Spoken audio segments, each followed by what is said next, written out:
Linia fierbinte la Strada, bună ziua! Deci la noi informația este confidențială. Niște bărbați v-au propus să plecați la muncă, în turism. Care a fost scopul, de fapt? La muncă, ca chelneriță, da? Și pașaportul l-a perfectat persoanele acestea, da? Club de noapte. Și ați fost impusă să faci ceva ce nu ați vrut?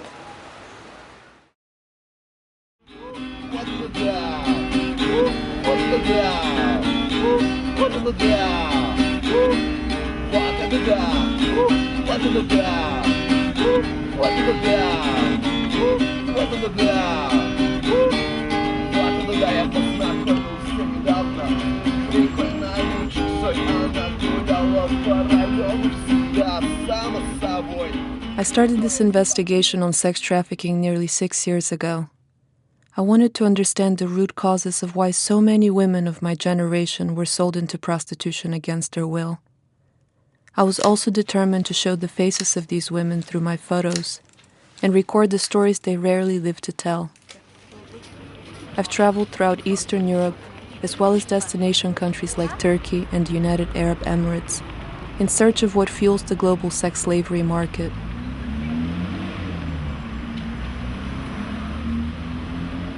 I've interviewed trafficked women, social workers, psychologists, attorneys, and NGO experts who attempt to explain the dark side of post-communism migration since the early 90s. Lilia Gorchak, a psychologist I've known and interviewed for the past 5 years, has counseled hundreds of girls at the secret shelter for trafficked women in Moldova.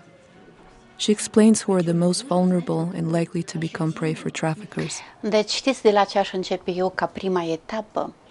De la faptul că ea este o victimă la ea acasă. Deci e vorba de victimizarea și excluderea socială la ea acasă. E vorba de femeile de la casele de copii care nu au niciun sprijin și eu de regulă spun nu au rezerve interioare și externe. A doua categorie sunt femeile care trec printr-un înalt nivel de violență domestică, fie în familia parentală a părinților, fie în familia soțului sau a concubinului. Și atunci ești gata să primească orice ofertă numai de a scăpa de această situație în care sunt ei. Deci cea de-a treia categorie este categoria femeilor care, mame solitare, care au de la 1 până la 4 copii, care nu au suport social. Suportul social pentru copil constituie $10 pe lună. Without doubt, poverty, corruption, and abuse are the root causes of this problem. After the fall of communism in 1989, Eastern European countries like Moldova, Romania, and Bulgaria faced enormous cultural and economic degradation. After decades of living in a Soviet bubble, protected and guarded from the West, Eastern Europeans finally had a chance to depart their homeland in search of dollars and euros abroad. My own family left Bulgaria in 1990. I've often wondered what might have happened to me as a young girl had we stayed behind. Martin Wiss, who heads the International Organization for Migration in Moldova, spoke with me about the chaotic years after the collapse of communism and the level of desperation that prevailed throughout the region. It was a very, very traumatic experience. And it wasn't just that all of a sudden there wasn't any money left or infrastructure didn't work and there was looting, there was severe corruption, much bigger than now. And these circumstances destroyed the social fabric. Families were ripped apart, alcoholism increased, suicide rates went up, life expectancies were reduced, migration was done in a precipitate way and created a lot of victims. Many people were left behind, many people were left to their own devices. To all intents and purposes, there was anarchy. And in a situation of where the law of the jungle reigns, those who are already weaker will be taken advantage of and will be pushed down further. La Strada International, a leading NGO in the area of counter-trafficking, established a hotline in Moldova in 2001.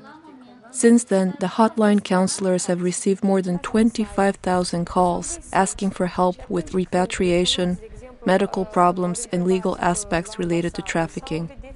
According to the counselors, in the early and mid-90s, travel agencies recruited women with false promises of jobs abroad.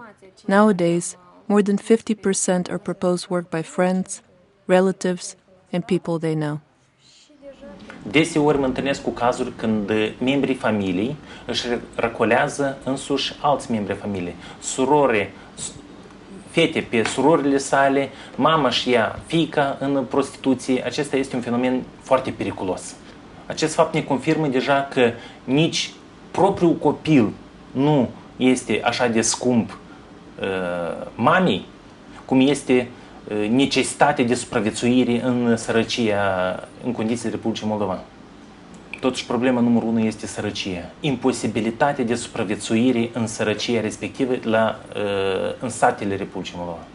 Dacă într-un sat cu o populație de 2000 populație, densitatea totală 2000 populație, dacă sunt 50 de locuri de lucru, tineretul, în principiu, nu are de ales decât a merge în activități criminale sau în riscul de a fi traficat. I spoke with Joe Davidson, a former FBI agent, about what happens when a woman is promised a job abroad only to discover she's been sold into prostitution. You're not going over to get a job in a restaurant. You're not going over to get a job in a factory where you're going, to produce shoes and you're going to get a better life. That's what they are told. And then they end up, as I mentioned, as soon as they get there, the passports are taken away, they're forcibly raped and with multiple partners, and they don't know the language, and then they're stuck. In order to understand how trafficking works and why it is so difficult for a woman to escape after she's been sold, we have to consider what happens during what is known as the break-in period, or the initial few days or weeks after a woman is sold into prostitution. She is systematically gang-raped, beaten, and threatened until her will to fight or escape her captors is utterly destroyed.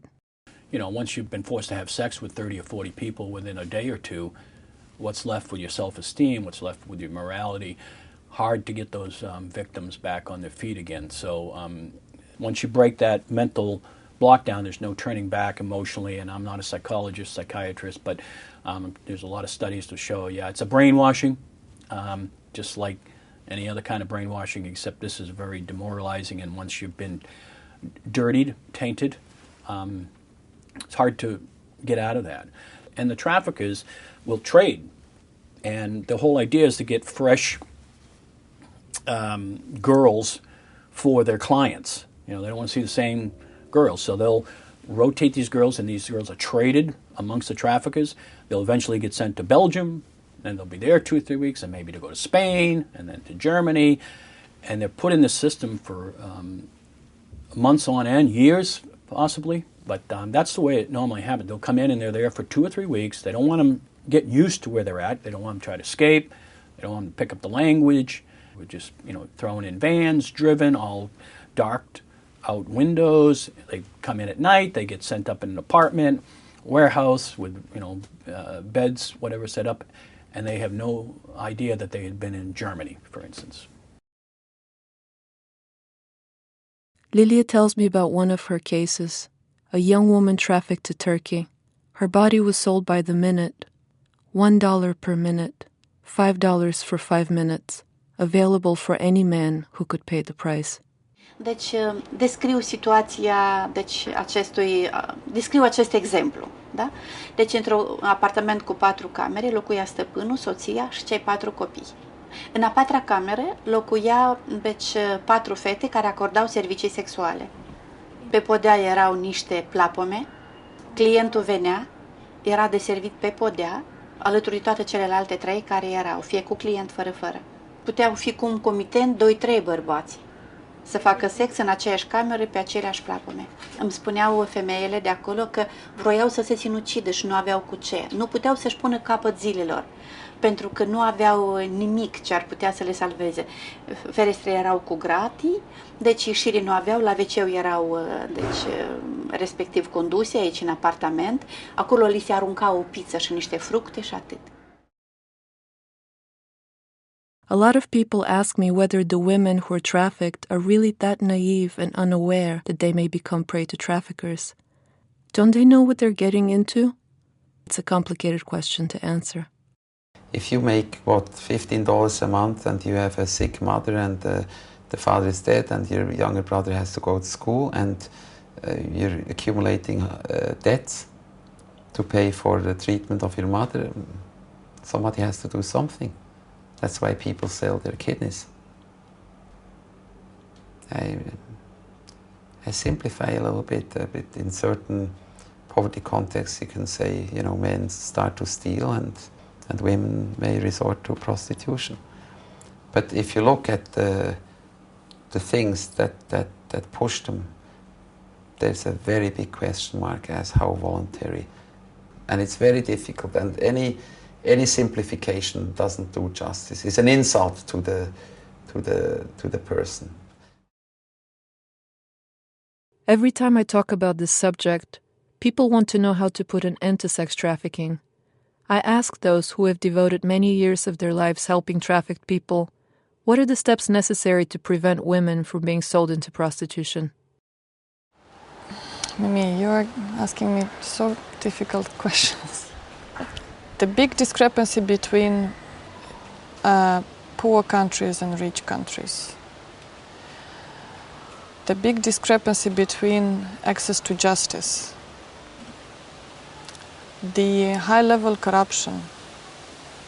I'm not sure you want an answer from me unless we tackle these issues, all these hotlines, and will not solve the situation. You have to approach on all levels, vertically and horizontally. The problem is the international community is hypocritical and shallow, because if somebody is a victim of something else than trafficking, it's just not sexy and dramatic enough to intervene. And that's absolute nonsense. Everybody, whether he or she is a doctor or a politician, everybody agrees prevention is better than cure. We believe that all victims of trafficking have been victims of societal ills. They have been marginalized. They were in need of special shelter. They are maybe underage. They may not have parents. And these people, these young women need to be helped. And they can be helped. Explicația este foarte simplă. Vin donații din străinătate în procesul combaterii traficului de ființe umane în Republica Moldova. Din aceste donații, cel mai mult are de primit statul, deoarece își menține structura sa statală. Poliție, penitenciare, sistemul medical, sistemul asistent social. Cel mai mult statul câștigă din aceste alocări din străinătate. Dar, de fapt, în penitenciare, pentru a-și executa sentința cu pedeapsă reală, ajung doar 10% din acei traficanți care, în privința cărora se pornesc procesele penale. So where does the money go? Nou, banii se duc la întreținerea, iarăși, a structurilor de stat. Poliția, And their salaries. grăniceri, da, pentru salariile acestor funcționari. And do they live well? O duc foarte bine. So that it never really reaches the villager somewhere in some village in Moldova. Banii nu ajung nemijlocit la victimă, pentru reabilitarea acestei victime.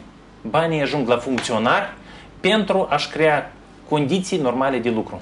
Structura este foarte mizeră. That's very frustrating. Asta e situația reală. Mulți spun că fenomenul traficului în Republica Moldova deja diminuează, dar el devine mai agresiv. Pentru că fenomenul acesta, a atins deja spiritul omului, educația omului. Omul nu mai are nimic ca sfânt în sine. Cel mai periculos pentru om este atunci când îi interzici de a gândi. What would you say to people here if they're watching something that's happening, let's say in Eastern Europe in this case, or in the Middle East, and they say, okay, well, this is terrible, but I really don't see how it affects me. What would you say about that? One is, it's the noble idea of America itself. We don't sit as a country on the sideline just because it doesn't impact us. That's not what we should be doing. We're beyond just protecting our borders. Those days are over. It's a small world, and we should care. We should care as people. We should care as government of victims in these countries that are emerging democracies and are trying to come out of some very painful histories and get going, because it benefits us all as a global community. Second, we have people trafficked in the United States. It is not immune to that. And the majority of the people participating in a lot of these places, like in Thailand, like in Vietnam, in Cambodia, they're Americans. So we're sending our people over there. They're going over there for vacation, to look for temples in the jungles of Cambodia. In reality, they're here at a particular town to have sex with a 5-year-old boy. That's what they're there for. So we provide a lot of those people that are victimizing those kids. So we need, as a country, to take the high road and make sure that we assist other countries, both the source countries and the trafficking companies, and try to alleviate some of the suffering of the victims.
Anna Revenko has 2 daughters.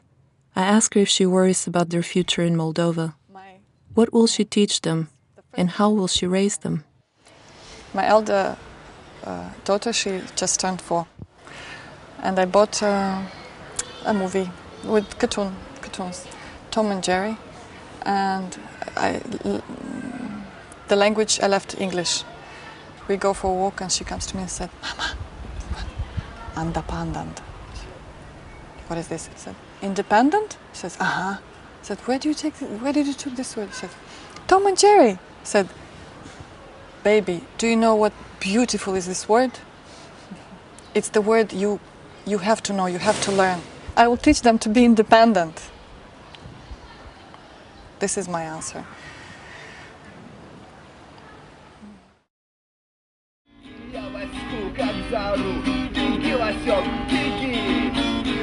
Давай ломиться, разбежались кто куда. Потом мне Вася позвонил, сказал, вот это да, вот это да, вот это да, вот это да, вот это да, вот это да, вот это да, вот это да, вот это да, я познакомился недавно.